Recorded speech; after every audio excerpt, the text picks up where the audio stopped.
Hello and welcome back to another episode of id Software Shooters. And of course we're going to take a look at the big one, Wolfenstein 3D. Now id Software, they were known for making good games, but Wolfenstein 3D is the first game to make them really popular. This game was so popular that unlike previous games, they actually, a lot of companies wanted this game to be ported over to a whole variety of systems, including the Super Nintendo and a whole bunch of other game systems. So many of the complaints I had with Catacomb 3D and with Hover Tank were pretty much resolved, even though this game can be a bit repetitive, not nearly as bad as, the two previous games.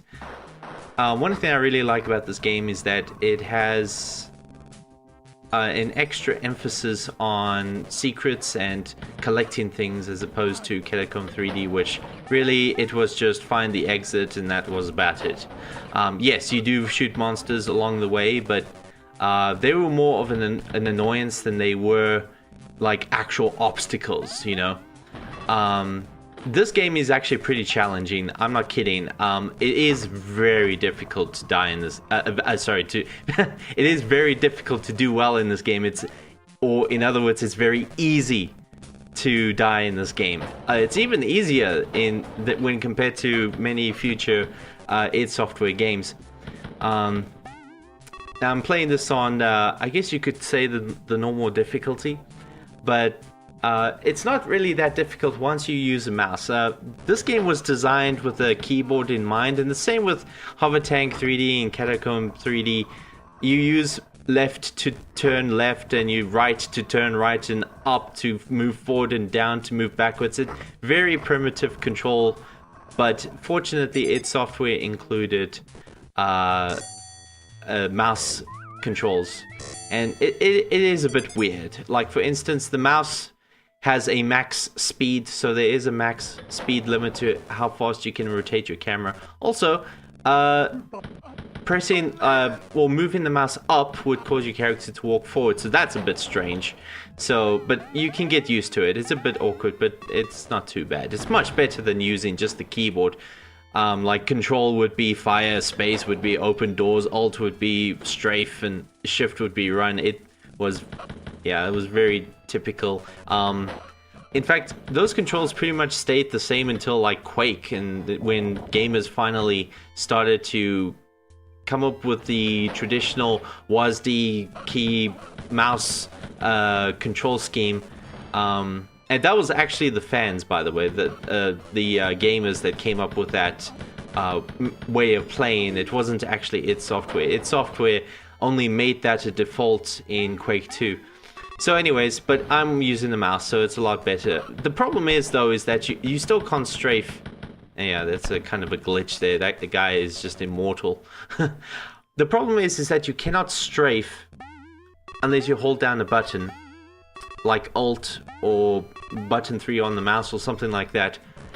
And at this point, I'm actually trying to be careful because my health is pretty low.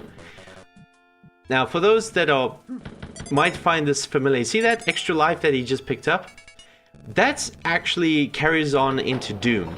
Yes, that's an extra life, but it also increases your health to 100%. Or rather, it puts your health back to 100%. And that would be a feature carried over to Doom, where you can pick up the blue spheres with a face in it that brings your health to 100. So, and obviously there's many things that carry over from Wolfenstein 3D over to Doom, such as the HUD at the bottom of the screen with your character's face looking left and right. And of course, if you lose health, his face becomes more bloody, and yeah. Apparently, the Super Nintendo version of this game had all of the Nazi... Yeah, by the way, we are fighting Nazis, if it's not obvious enough. All of the Nazi references were taken out of the Super Nintendo version, and that's okay, because the Super Nintendo version wasn't very good. The frame rate was not great. Even though the graphics were a bit more detailed, ironically, so that's kind of weird. But probably the best version of this game that isn't the PC version would be the Atari Jaguar. It's pretty good. In fact, I wonder if anybody made sort of like a mod for the original Wolfenstein 3D that uses Atari Jaguar graphics, because it's pretty good graphics. Because as you can see, the gun in front of me is very pixelated. It's like a resolution of, like, I don't know, like 160 by 100. It's really low, as opposed to the native 320 by 200. I don't know, that last level that we were in, that was a secret level, obviously. We went through a secret passageway near the end of stage 1, the end of level 1. But as you can see, I've already got 9 lives. I think you start with 3 lives, but that secret level really does bump up your lives to 9. Yes, this game does use a score system, where if you reach a certain amount of score, you get an extra life. Now, this is a secret that I did not know when I was a kid, when I played this game. And this is a secret I found out on the internet. This gun is ridiculous. It's extremely powerful, it's big, it's loud, but the downside is that, you know, like, using the other weapons are still relevant, because this gun uses up so much ammo so quickly, and you only have the max amount of 99 bullets that you can hold. You can't hold any more than that. So it is a good idea to jump back to the traditional, I guess you could say it's an assault rifle. Apparently it's supposed to be some kind of MP40 or something like that, but I'm not too sure. I don't know guns. I'm not a gun person, which is kind of ironic, because I actually do really like first-person shooters, especially the older ones, because I don't know, they have more character to them than the mindless, repetitive modern shooters that we get nowadays. But I'm not saying all modern shooters are a waste of time. In fact, we'll talk about that when we cover Rage, the 2011 id Software game. This map can be a bit confusing. It's not too bad, but the biggest problem with these maps is that you really have to pay attention to the size and shape of these corridors, because there really is hardly any landmarks to help you navigate these places. You just have to have a real good sense of direction.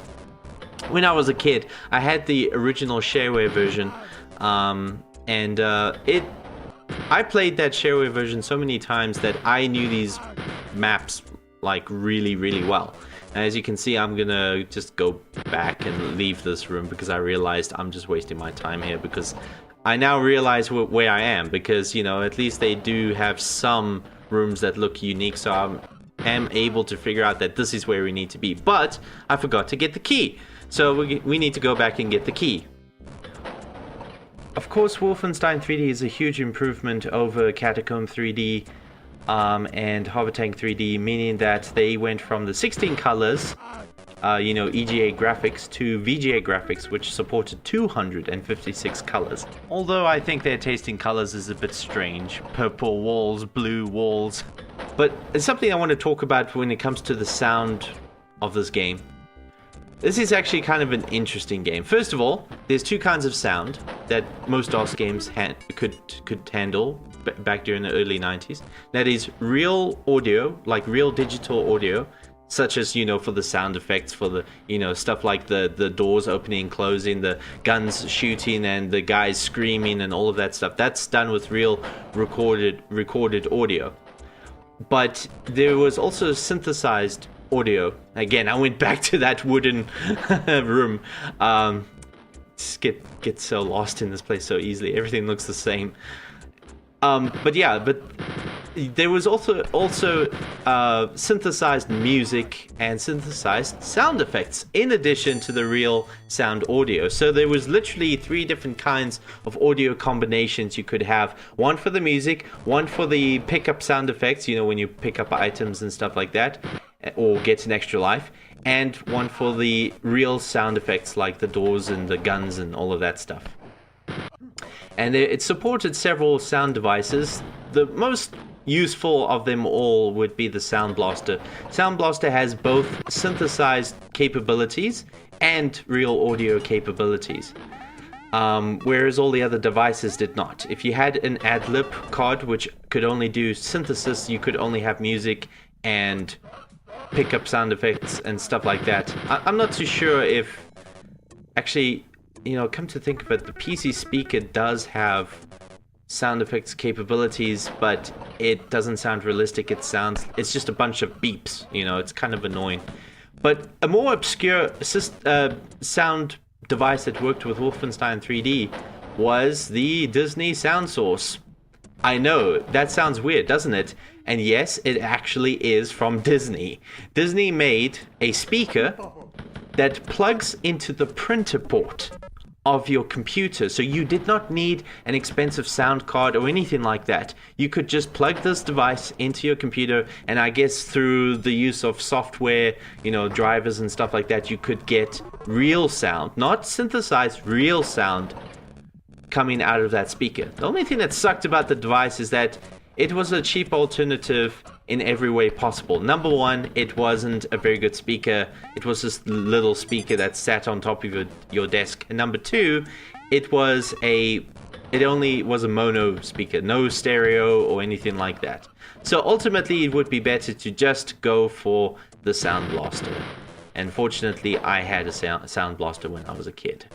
In fact, I don't even know what this game sounds like with just PC speaker. I've never had a reason to use it. At this point, I got kind of like, these levels, they started to sort of blur into the same thing, just like with the previous 3D shooters that id Software released. This game, unfortunately, hasn't really aged all that well. I really love these little quit messages. It's like, press end for more carnage. So you think you can quit this easily, huh? Dost thou wish to leave with such hasty abandon?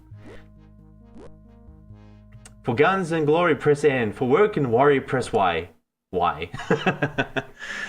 Anyways, thank you for watching. We're going to take a look at the big one. Wolfenstein 3D was pretty big, but the next game would be even bigger. Maybe for those that don't know what it is, it's Doom. We're going to take a look at that in the next part.